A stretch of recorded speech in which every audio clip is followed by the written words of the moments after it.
pongo la... Ok.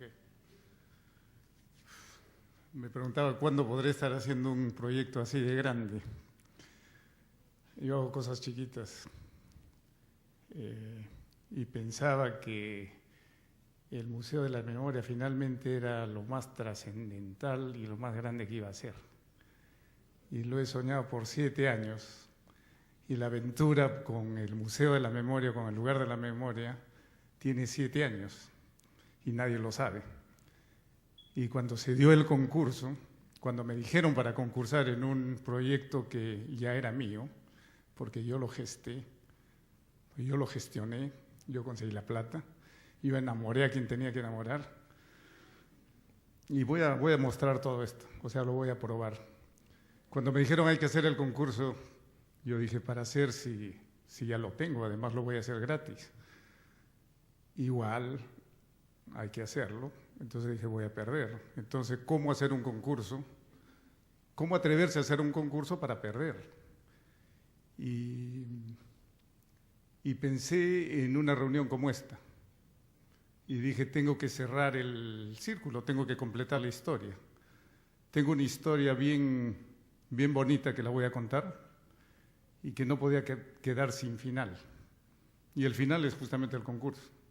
Y la historia es una sucesión de presentaciones que he hecho y una sucesión de eventos y circunstancias que han pasado en los últimos 7 años que me hacen, de alguna manera, el esposo del Museo de la Memoria, si es que es mujer, porque estoy comprometido con eso, porque estar comprometido significa más que hacer un concurso o más que cuáles son los requerimientos. Entonces, por eso estaba pensando qué título le pongo a esta presentación y esta mañana pensando salió esto, al final del recorrido, un concurso para el lugar de la memoria. Tengo que estar acercándome así o así me escuchan, ¿sí, no? Ok, comienzo con la Casa Ribagüero en Chorrillos. Hicimos me llaman para hacer la museografía de la colección Yuyanapo, de la colección de fotografía, que eventualmente al final es el tema principal del Museo de la Memoria, ¿no? Entonces a mí me llaman en el año 2003 una chica que es una de las curadoras de la selección de las fotos del terrorismo, de los 20 años del terrorismo. Todos saben lo que es Yuyanapo, ¿no es cierto? O sea que hay varios que han hecho el concurso acá, entonces, y les digo por qué me llaman a mí si yo ni siquiera he estado en el Perú cuando pasó todo esto del terrorismo. Yo he sido de los que se fueron cuando había terrorismo. No solamente porque me escapaba, sino que se dieron las circunstancias así, ¿no? Y entonces la chica me dice, no, hemos visto tu trabajo en el Teatro Municipal y creo que puede ser una cosa bonita. Y el PNUD, que también es el PNUD que ahora exigió el concurso, también estaba encargado de eso. Y el PNUD me dijo, tiene que haber concurso, pero consíguete 2 currículums para que presentes junto con el tuyo y tú vas a ganar a hacer esto porque necesitamos que lo hagas y tú eres el mejor y nos gustas y te queremos, etc., ¿no? Entonces acepté pero me dijeron, pero hay 2 oportunidades, tenemos una casa que es la Casa Ribagüero que nos gustaría mucho hacerla en esa casa, pero está en restauración y creo que no llegamos porque la exposición se tiene que hacer en 2 meses. Siempre estas cosas se hacen muy rápido, todo se hace muy rápido.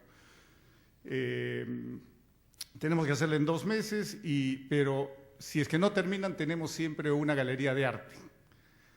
Y yo pensé, cuando acepté hacer esto, vi las fotos que tenían. Las fotos eran impresionantes y las fotos sí contaban una historia y me pareció que una galería de arte como que no era, y entonces me dijeron, vamos a ver la casa, a ver qué te parece, ojalá que lleguemos, ¿no? Y estas son fotos de la primera visita. Esto es como estaba la casa.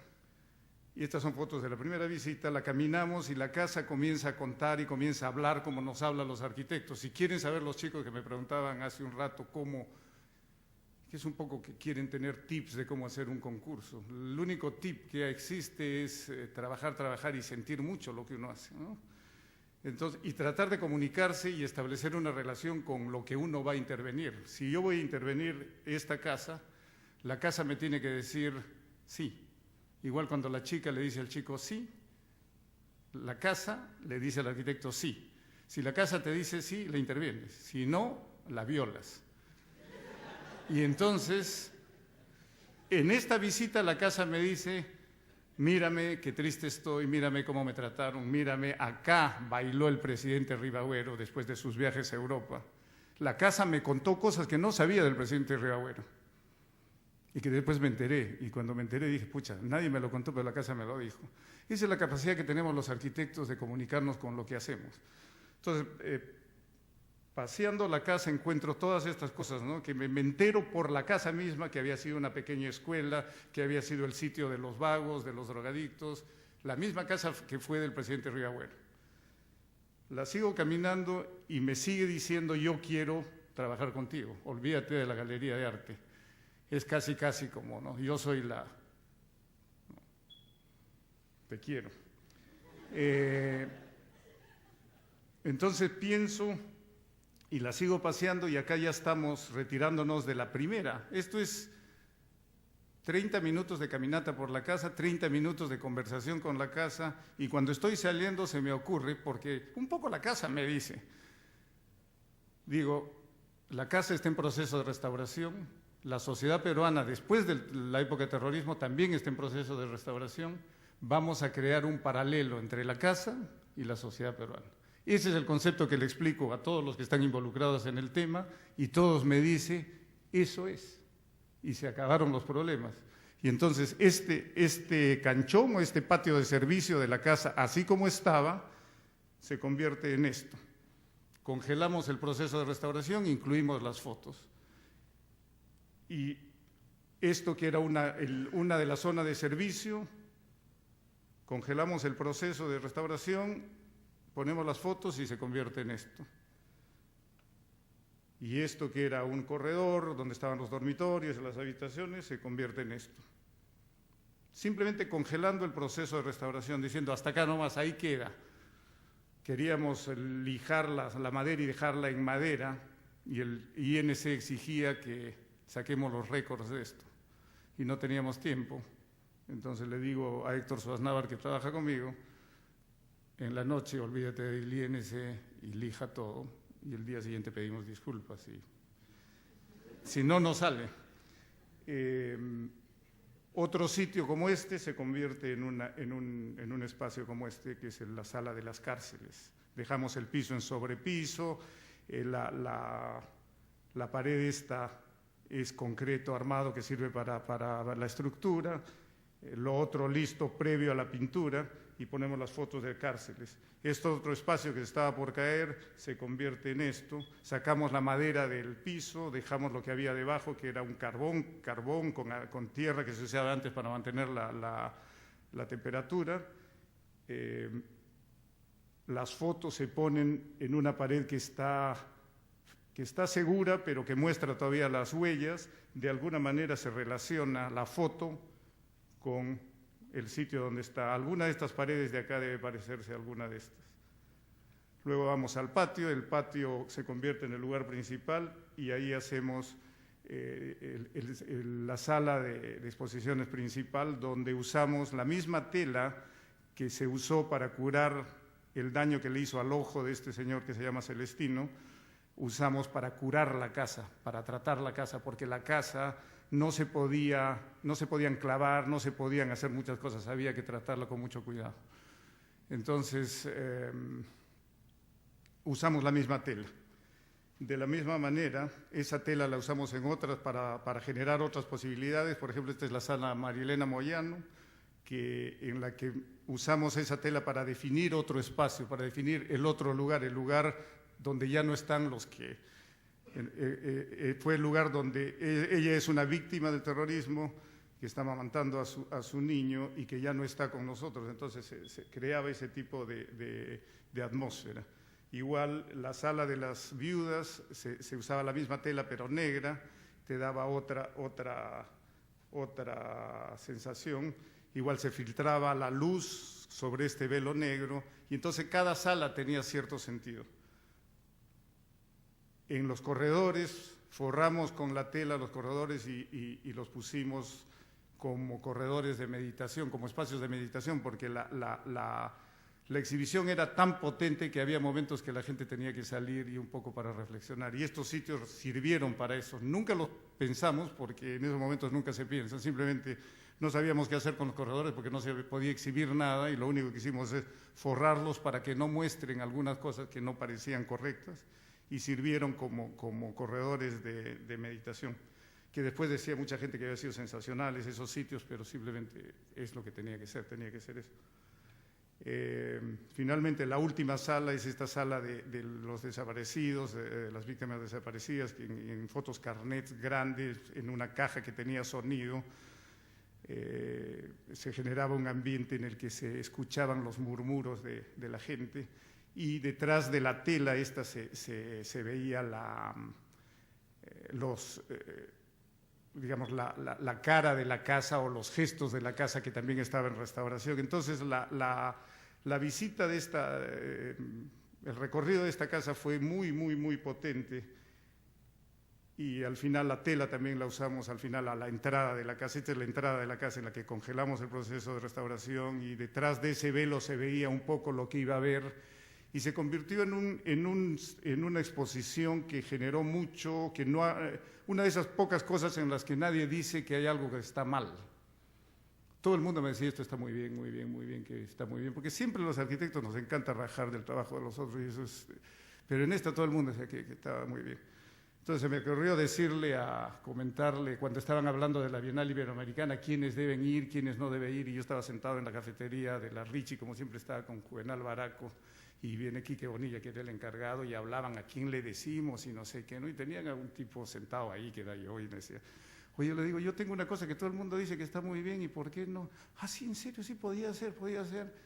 Y la llevan y resulta finalista y resulta que la aceptan como una obra de arquitectura. Es una obra de museografía, pero que la aceptan como obra de arquitectura.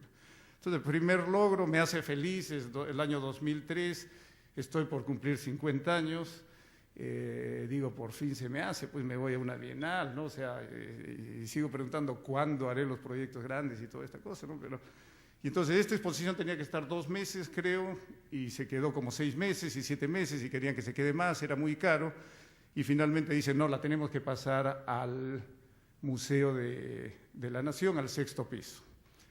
Y adivinen quién va a ser, quién tendría que hacer la presentación, quién tiene que hacer el diseño, quién tiene que hacer todo. Yo, y tengo que conseguir 2 patas con su currículum para concursar. ¿Okay? Entonces hago eso, me consigo a Wendy y a Juan Carlos Burga, les digo, oye, sí puede ser, llevo. Porque así es, ¿no? Entonces me dan el 6º piso del Museo de la Nación, que es este. Entonces acá también digo, voy a usar las telas, pero no voy a usar las telas para curar este museo, porque este museo sí está bien vital y fuerte. Entonces solamente voy a usar voy a usar las telas para que las fotos caigan del cielo y me muestren en qué piso está la exposición. Y eso es lo que hicimos. Telas que salían, las mismas telas de las que se colgaban las fotos y me definían el espacio, el 6º piso donde estaba la exposición. Entonces la gente entra al museo que es tan lindo, ese espacio tan impresionante, y después dice, bueno, allá arriba está Yuyanapa, que está hasta ahora, y que ha servido para el concurso del museo. Era una obligación y era obligatorio que los concursantes vayan a ver eso, ¿no? Por supuesto yo no fui porque yo lo hice. Entonces era un poco injusto que también concurse cuando yo soy el dueño de esto y tenía que concursar con gente que no sabe nada de esto. A ver, después les digo cómo es. Subo al 6º piso y encuentro nuevamente a Celestino y a las telas y ya me ubico en un 6º piso del museo que es un piso sin columnas de donde se ve toda la ciudad y tengo que definir ya la misma exposición con las mismas fotos, con las mismas salas, pero ya no en una casa en proceso de restauración, sino en un sitio vacío, que la única opción que me da es comunicarme con el exterior cuando a mí me convenga. Entonces, defino que la primera parte de la exposición por orden cronológico sea donde comenzó el terrorismo, que es la sierra. Hicimos una todo lo que es los muros que llevamos o que construimos en esta zona para representar la zona de la sierra fueron de adobe. Todos estos muros son de adobe, son hechos en adobe en el 6º piso del Museo de la Nación. ¿Por qué? Porque todo lo que hago, incluso en las escenografías que hice cuando era escenógrafo, todo era real, no se podía falsear. No puedo falsear, no puedo ni siquiera poner drywall cuando me dicen poner drywall, porque me parece falso. Y he trabajado 15 años en Estados Unidos, entonces, no sé, pues esas son las rarezas, ¿no? Entonces, cierra con eso y comenzamos a hacer las composiciones y, por supuesto, todo el mundo extraña a la Casa Ribagüero, las curadoras extrañan a la Casa Ribagüero. Yo les digo, por favor, olvídense que esta exposición va a ser mejor, sí, pero la Casa Ribagüero... y me parece que esta salió espectacular también. Entonces, hicimos unas cosas bien interesantes. Cuando entramos a la zona de la ciudad ya usamos concreto. Estos son paneles de concreto que llevamos dentro del museo y generamos este tipo de cosas. Los paneles de concreto fueron para poner estos textos. Y los textos y los paneles de concreto y la luz nos generaba este tipo de situación en la que mi pantalla se ve mejor, pero bueno. En la que generamos estos ejes visuales donde hay fotos al final y nos invita a caminar y a recorrer esta cosa tan fuerte que son estas fotos, y que la razón de toda esta exposición es simplemente alertar a la sociedad de que no nos portemos nuevamente igual para que no vuelva a pasar esto. Que esa es la razón de todo esto. La razón del concurso no tiene nada que ver y de que ser un talentoso chico que viene de Francia o que ser el hijo no tiene nada que ver, tiene que ver con el compromiso que tiene uno con lo que está haciendo. Entonces, acá nos vamos caminando con el eje visual de la foto que hay al fondo, pero con un corredor que te invita a ir a ambos lados donde encuentras salas de exposición con las distintas salas de exposición con distintas fotos. Nos seguimos acercando a la foto del fondo, seguimos pasando por otras salas. Hay la sala de los huérfanos, la sala de los desaparecidos, estas de los familiares de las víctimas, y terminamos la parte de la ciudad y pasamos a una zona un poquito más lúdica donde nuevamente uso las telas para crear esta especie de que, ok, ya me enterré con mis víctimas y estoy llegando donde espero que estén todos ellos, que es un poco un sitio de paz donde de vez en cuando puedo comunicarme con con mi memoria, o de vez en cuando puedo comunicarme con la ciudad, puedo ver. Dicen que cuando uno esté en el cielo puede ver de lejos lo que ha dejado. Eso es lo que me han contado, no sé si será cierto, pero eso es lo que trataba de hacer acá. Y finalmente vamos a la misma sala donde están las víctimas, los desaparecidos, donde te cuentan su historia como murmuros, y en el fondo la ciudad de Lima. Y terminamos con la sala de reflexión, que es al final de la exposición, donde ya se ponen estos dichos que hemos sacado de los libros de los visitantes, donde uno va y pone todo lo que le ha causado esta muestra. Estas dos muestras causaron mucho sentimiento en la sociedad. Y entonces Lika Mutal, Salomón Lerner y un grupo de gente que fueron conmovidos por esta obra, no por mi trabajo, sino por esto, decidieron hacer algo para conseguir el lugar definitivo de esta colección. Y el lugar definitivo de esta colección debería estar en un sitio definitivo, ya no estar saltando 5 años acá, 2 años allá. Y dijimos y consiguieron el Campo de Marte. Y en el Campo de Marte íbamos a poner Yuyanapan. 2005, 2 años después es esto. Lo llevamos a... Esta presentación la tengo en inglés porque la presentamos para las embajadas, la he presentado 80.000 veces, por eso la sé casi de memoria. La he presentado de la manera como se la estaba presentando a ustedes, unas veces con mucha más fluidez, otras veces con mucho más sentimiento, otras veces exactamente igual que ahora. Había gente que creía, había gente que no creía, había gente que quería colaborar, otra gente que no quería colaborar. En el Campo de Marte, el alcalde de esa época, Bringas, quería hacer esto. El alcalde siguiente, que no me acuerdo su nombre, no la quería hacer. Y nos peloteaba olímpicamente. Y entonces después el arquitecto aprende. Y el arquitecto creía que la gente no mentía, hasta que conocía a los políticos, y la gente miente. Los arquitectos no mienten. Los políticos mienten. Entonces, en el Campo de Marte teníamos que hacer 3 cosas. Comenzamos haciendo el ojo que llora del Ica Mutal. ¿Por qué se hizo? Porque el Ica Mutal puso de la suya, donó su trabajo, Luis Longhi puso de la suya, donó su trabajo. Todos los que trabajamos esto, donamos nuestro trabajo y conseguimos hacer el ojo que llora, que fue en el centro del Campo de Marte. Yo hice la parte paisajista, trabajamos con Graña y Montero, que también donó. Conseguimos plata para hacer esto y logramos hacer esto. Esto que estaba en el taller del Ica Mutal en Villa El Salvador, lo llevamos al Campo de Marte, hicimos la zona paisajista y finalmente logramos acercar a los parientes, a los familiares de las víctimas que nunca encontraron a sus víctimas. Y finalmente ellos sintieron que este era el sitio donde iban a estar sus víctimas, que ya habían encontrado finalmente un sitio donde podían llevar las flores que estamos acostumbrados a llevar a nuestros muertos. Las flores junto al nombre, etc. Todas estas cosas son mensajes de lo que se debe hacer en ese Museo de la Memoria.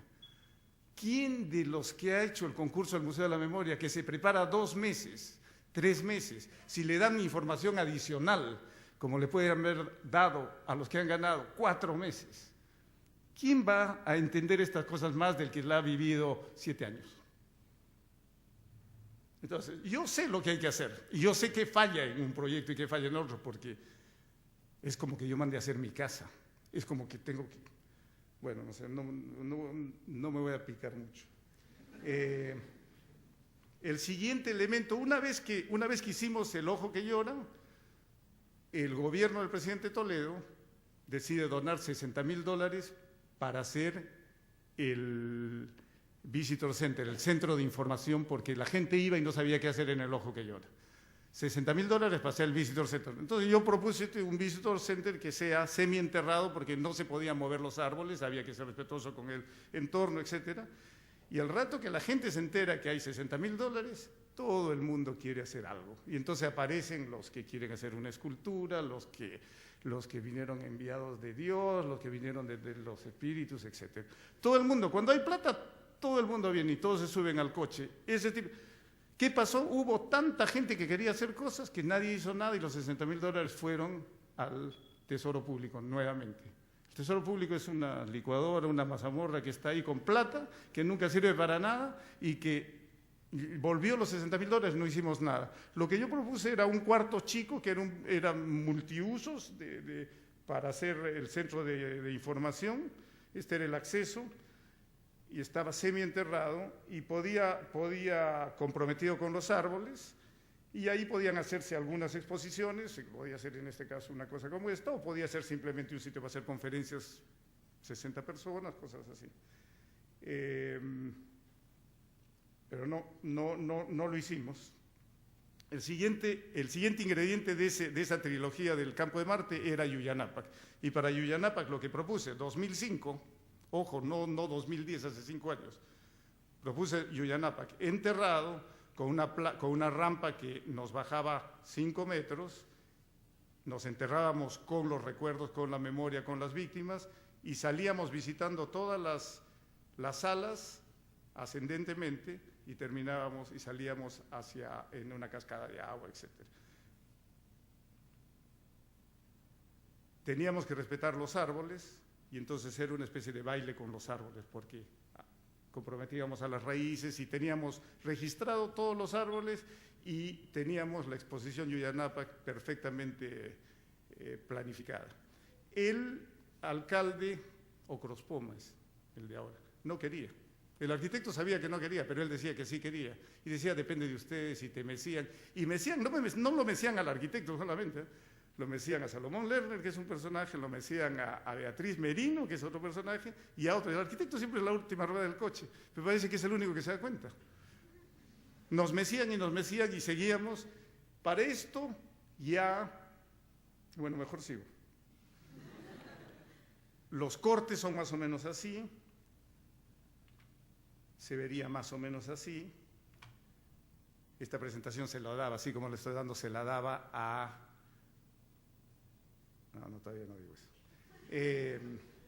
La presentaba siempre así, ¿no? Y decía, bueno, y va a quedar así, y más o menos tendríamos que enterrarnos, tendríamos que tener esto, cuánto costaría, pucha, que esto es caro, que esto, cuánta plata tenemos que conseguir, etcétera.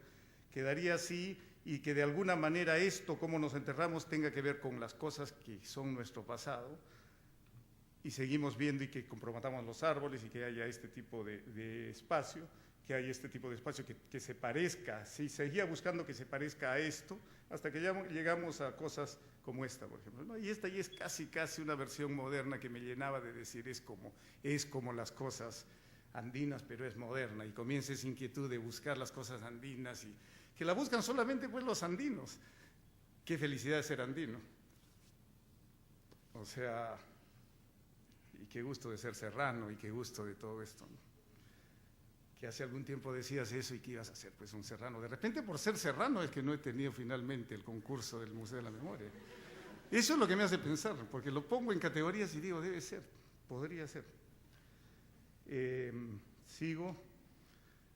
Con esa exposición, hasta donde les he hablado, exactamente con lo mismo, consigo presentar a la Embajada de Alemania esto y dicen, damos los 2 millones de euros. Vino la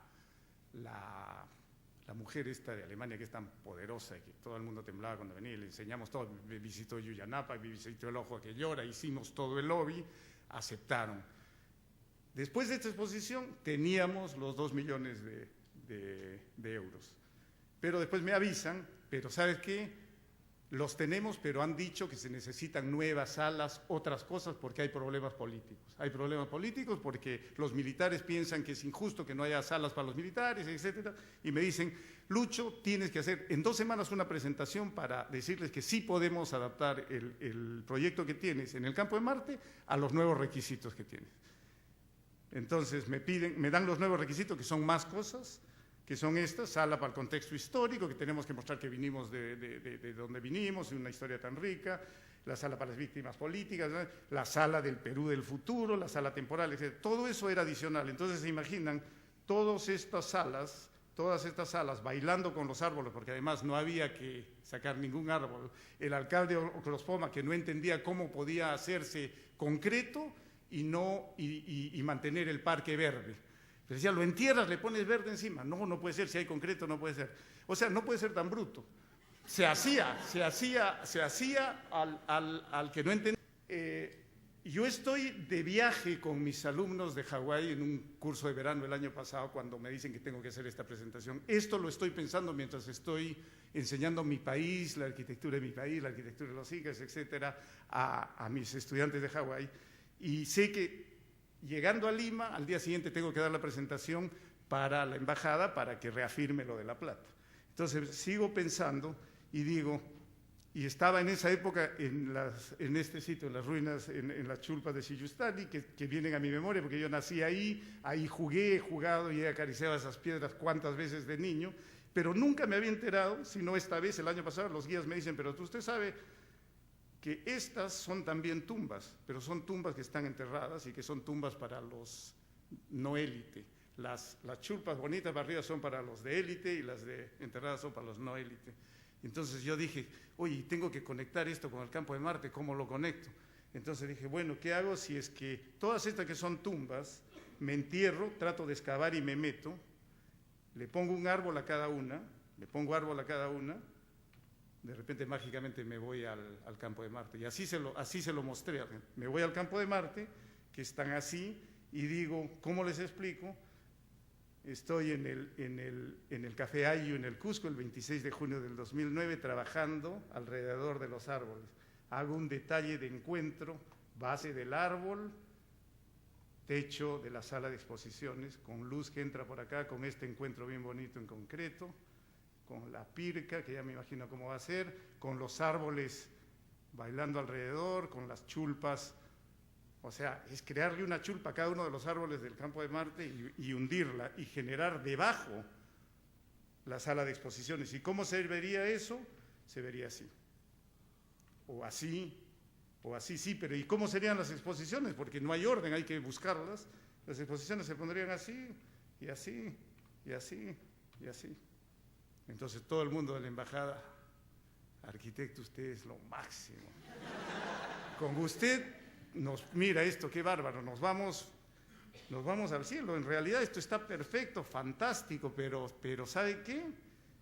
Ahí todavía tengo una más, que tenía esta foto y saco ese concepto. Termino la exposición para las embajadas con esto, que digo, vamos a construir lo que siempre encontramos de lo que fue.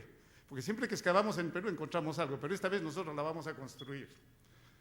Así nuestra memoria será la misma cuando recordamos que cuando imaginamos el futuro. Estaba inspirado ese día. Digo eso, todo el mundo me aplaude, termina la cosa a rabiar. Qué bien que esto, beso por acá, beso por allá. Y a las 2 semanas me dicen, pero ¿sabe qué?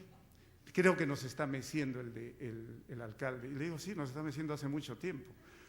Y el alcalde de San Miguel tiene un terreno en el acantilado. Yo creo que tenemos que hacerlo ahí. ¿Tú crees que podíamos adaptar esto? ¿No? Como dicen, lo adaptamos. Le digo, estoy 7 años adaptando cosas, yo lo puedo adaptar. Yo puedo adaptar lo que quieras. Dame el infierno y hago el Museo de la Memoria en el infierno. O dame el cielo, dame el medio del océano y lo hago. Y se lo dije así. Y me dieron el acantilado de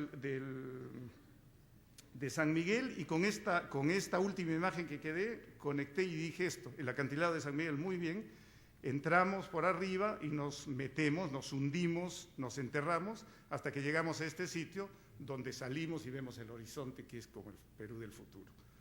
Magnífico. ¿Cómo sería eso? Para que no se note que son piedras tan piedras, ni que parezca Sacsayhuamán, como dijo Willy Dudleña cuando presentó mi proyecto, que no tiene idea de lo que pienso o de lo que he dicho o lo que he hecho, sino simplemente. Entonces digo, bueno, voy a ponerlo para que lo entiendan los arquitectos que le hacen esas cositas, la tendencia mundial, para que parezca más de ahora, ¿no? Entonces nos metemos con la escalera y tenemos esta imagen. Y es una imagen bacán porque pareciese que se ha desenterrado unas piedras incas debajo de la ciudad, y después vinieron los españoles y hicieron lo de siempre de ponerse encima. Entonces este era mi Museo de la Memoria para el acantilado de San Miguel. ¿Cómo sería? Así se vería de lejos, bacán. Así si nos acercamos, si nos metemos en un corte, sería más o menos así, las salas a los costados, distintos tipos de salas, esta escalera que nos baja hasta salir a este espacio que era el Perú del futuro. Esta escalera sería una escalera más o menos así. Cuando llegamos abajo, vemos de abajo hacia arriba y sería más o menos así. Esta pared sería la pared contenedora, la que contiene el acantilado, y que sería una pared que a mí me encantaría comprometerla con la exposición, que es lo que propuse en el concurso y que propuse acá también, y porque estoy casado con la tierra. Después digo, ¿cómo serían las exposiciones? Serían así, o en el segundo piso podrían ser así, o en el piso de más arriba podrían ser así, o si quieres flexibilidad, sería así todo, y tú puedes poner la exposición así, pero no te gusta, lo cambio porque viene alguien, lo pones así, pero de una sala sí estoy seguro, les dije, de la sala del Perú del futuro. ¿Qué pones en una sala del Perú del futuro? ¿Qué pones? ¿Oro? En la sala del Perú del futuro es esta. Limpia, sin nada, el horizonte. Y si viene el sunset, se ve así. Termina la exposición, aplausos, todo el mundo feliz, San Miguel es la voz, el alcalde Eresi, feliz de la vida, hablando de que va a estar al lado de Lennon, porque Lennon está por ahí, a mí me encanta Lennon, entonces dije, pucha, me toca, a las 2 semanas me llaman, el terreno tiene problemas legales, pero tenemos otro en Miraflores. Quiero que vayas a Miraflores, ven con nosotros para ver si se podría adaptar el proyecto. Le digo nuevamente, yo puedo adaptar el proyecto donde tú quieras, estoy casado con el proyecto, este proyecto no me lo puede quitar nadie. Y me dan este sitio, y voy a visitarlo, hablo con el alcalde de Miraflores, le cuento esta misma exposición, se queda maravillado y me dice, ¿cómo hacemos, arquitecto? ¿Dónde le mandamos la información? Yo le digo, me estoy yendo a Hawái el sábado, era viernes, y en la noche estaba viniendo alguien de la municipalidad a traerme toda la información, topográfica y todo. Me fui con esto y empecé a trabajar en Hawái. Recuerdo mucho que trabajé el 2 de noviembre del año pasado porque era el Día de los Muertos y yo pensaba que era un buen día para trabajar esto. Y propuse esto. Dije, debería ser, estos son los espacios que deben haber. Hice un programa y mandé unos cortes y todo, y ahí me llama alguien contratado por PNUD a decirme, sorry, pero tienes que concursar. tu proyecto con el que estás casado hace 7 años tiene que pasar a un concurso porque así es. Y entonces yo sabía de dónde venía.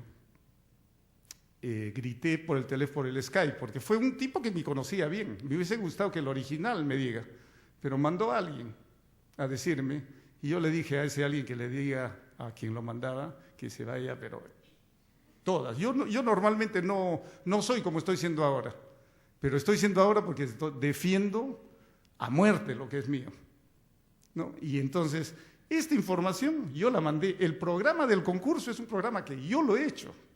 Y está mal hecho, porque no tenía madurez.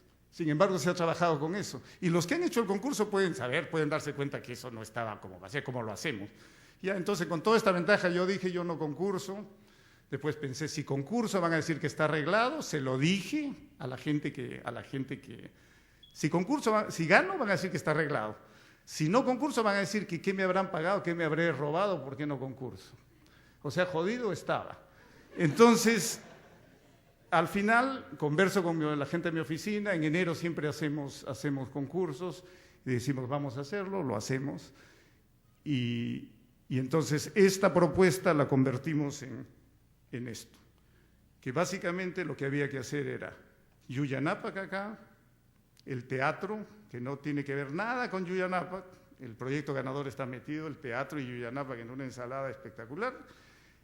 Y la plaza, que esta no es una plaza de ingreso, esta es una plaza Camposanto, una plaza donde la gente va a venir a dejar sus flores, es una plaza de congregación, no es una plaza de ingreso para que se luzca mi edificio. Esta es una plaza para la gente, para el pueblo. Y la organización es muy simple, la plaza Camposanto abierta, Yuya-Nápac que se entra por acá, porque los que han hecho el concurso saben esto de la Avenida de la Marina, bajas, no es la Marina, el Ejército, la misma cosa. Bajas y entras por acá, peatonalmente. Igual, subes de acá peatonalmente o entras con los carros al sótano.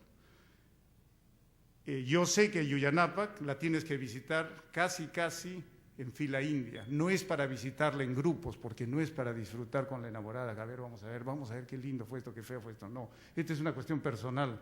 Y que cuando uno sale de Yuya-Nápac no debe encontrar a los que entran. Por eso hicimos una entrada y una salida del recorrido.